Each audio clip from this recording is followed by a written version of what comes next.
Okay, let's go over a pass play in season 3. It's going to look a lot like what we did in season 1, where the quarterback is going to drop back to a certain depth. At that point, he will be pivoted to move forward towards the line of scrimmage until he gets to a certain point before he has an option to either pass or run. This will be a 3-stop process, and I will go over each stop in detail.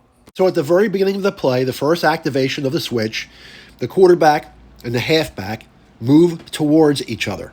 At the point where they meet or pass each other, that's stop 1.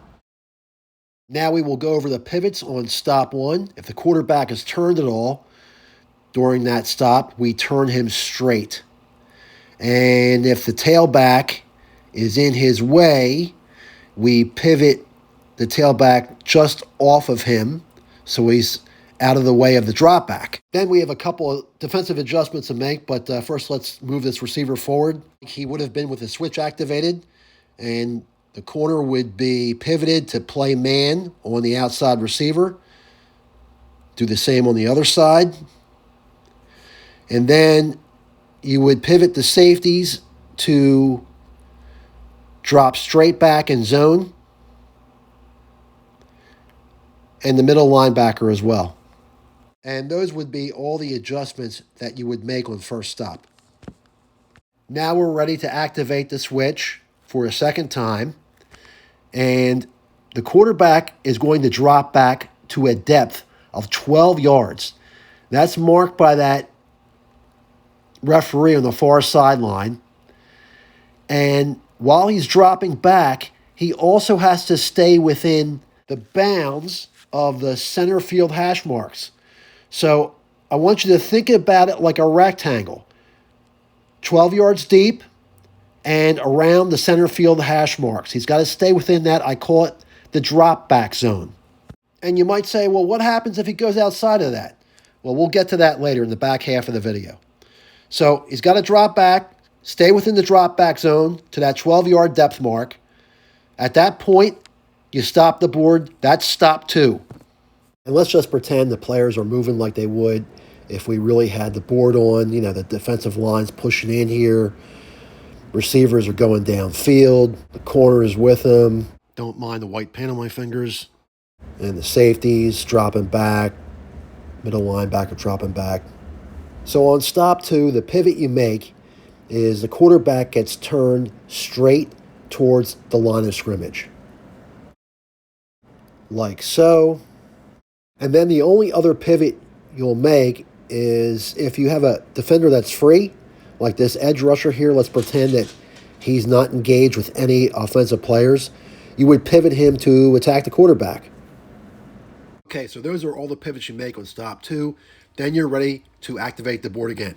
When you do, the quarterback will move towards the line of scrimmage. When he gets 2 yards from the line of scrimmage, marked by that referee on the far sideline, that's when you stop the board for stop 3. At that point, if he has an open receiver, he has to throw the pass. If all of his receivers are covered, he runs. And if he runs, any unengaged defenders would be pivoted to face him before we activated the board again. Now, the reason I work the pass play this way, quarterback dropping back, then stepping up, is so the receivers can get downfield. And also, it provides the defense a legit opportunity to attack and sack the quarterback. Now, you might say during stop 3, what happens if the quarterback turns before he gets 2 yards within the line of scrimmage or runs wide? Well, I'll get to that in the second half of the video. Now let's run a couple live plays to show you how the pass play works with the board in motion. Okay, so here we go. A pass play in action. First activation, there it is, stop 1. The quarterback and the halfback collided. So we're going to straighten the quarterback out, right? And then we're going to just move the halfback a little bit off of him.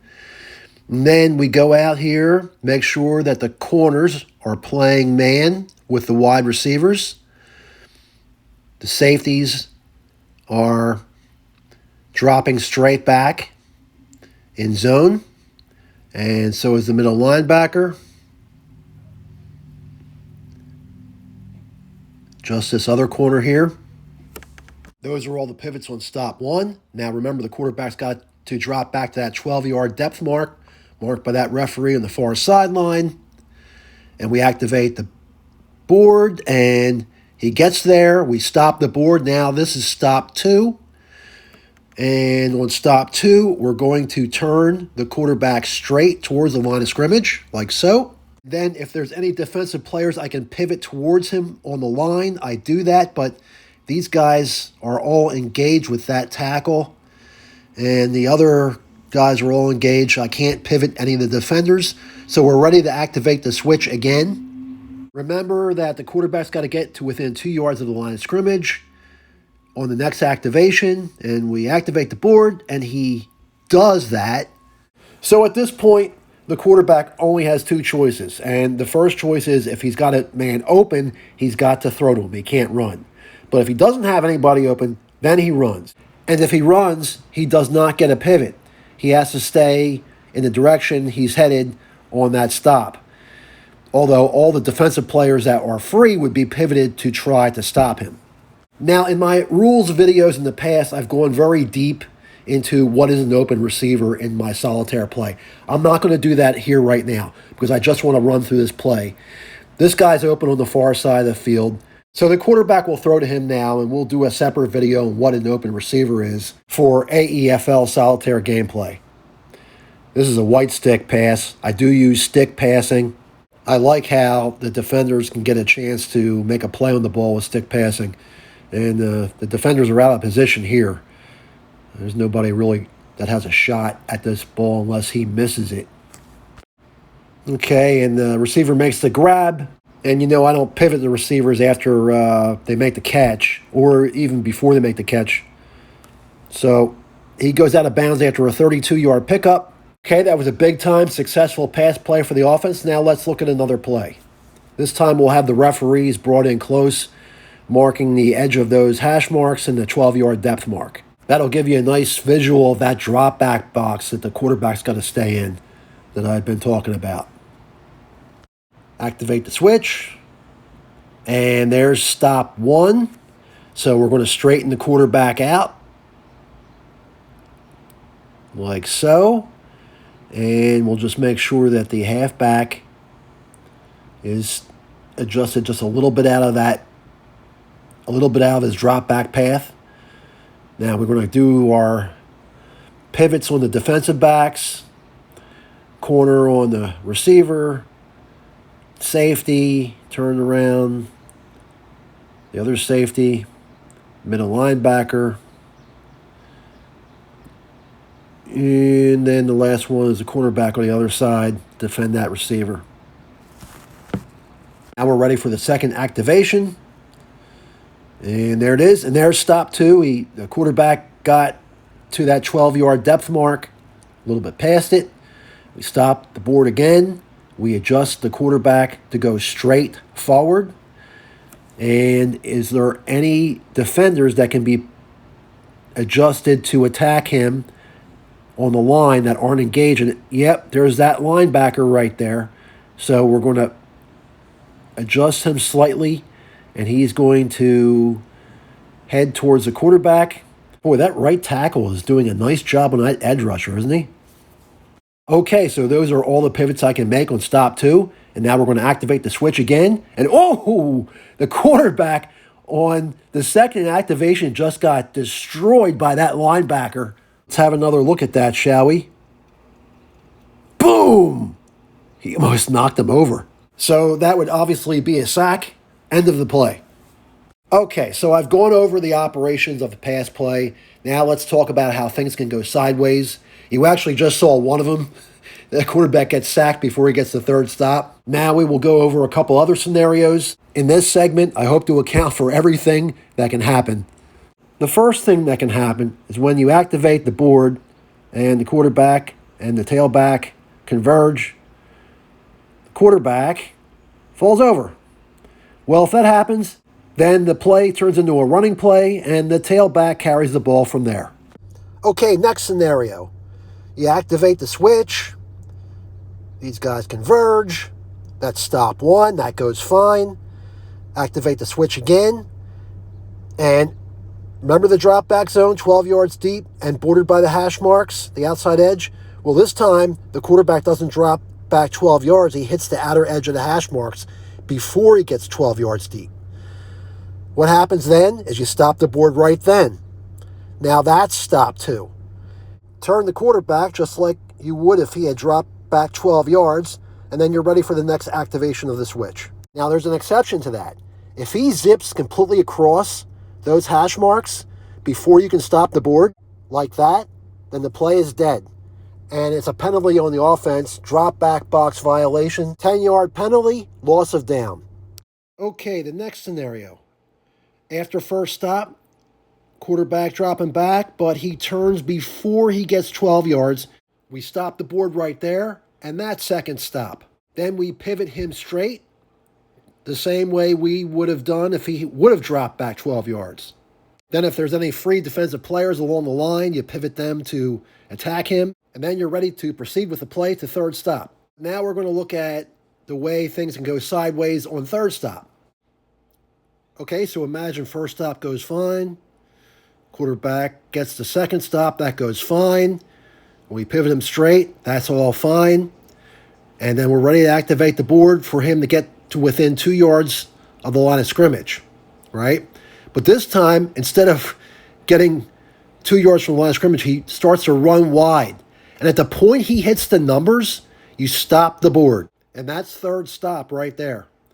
So he either throws the ball at that point or he runs from that point. If he runs, he can't be pivoted. The direction he's going is the direction you have to leave him. Just like there's a drop back box that the quarterback's going to stay in, there's a step up zone that he has to stay within on the step up. That's 2 yards from the line of scrimmage and bordered by the numbers. Okay, here's another problem that can happen on the way to third stop. So the quarterback moving forward towards third stop, but he turns on his own before he gets 2 yards from the line of scrimmage, like that. So we would call that third stop, and there's only two things that can happen here. He either has an open receiver to throw the ball to, or he takes an intentional grounding penalty. 10 yards, loss of down. No throwaways. Another thing that can happen is anytime the quarterback is dropping back and he is touched by a defensive player during that drop back, that's a sack. And then you saw this during one of the play examples. If the quarterback, after second stop, is headed upfield and the defensive player meets him before third stop and turns him in a negative direction, that's a sack. Okay, here's another issue. First stop goes fine. Second stop goes fine. Quarterback headed to third stop, and he falls over on his own. Only two things can happen here. If he has someone open, he throws to him. If he doesn't, it will be intentional grounding, 10-yard penalty, loss of down. A quick note, if a quarterback's knocked over by a defensive player, that's a fumble.